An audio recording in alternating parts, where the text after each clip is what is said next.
আসসালামু আলাইকুম সুপ্রিয় দর্শক, আপনাদেরকে আজকে একটা জিনিস দেখাবো, কৃষকের বুদ্ধি। কারণ কি দেখবেন,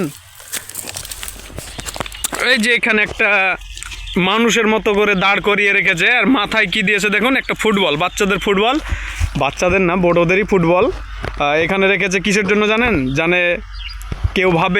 কেউ ভাবে বলতে কোনো মানুষ না, মানুষের ওপর দিয়ে কোনো চালাক প্রাণী নাই।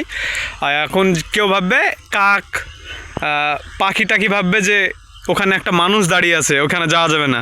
কিন্তু এখানে তো সেরকম কিছু নাই, ক্ষতি করবে ওইরকম কোনো জিনিস নাই। এখানে পেঁয়াজ রোপণ করেছে, এটা পেঁয়াজ যে পাখি বা কোনো প্রাণীতে খাবে না এখন।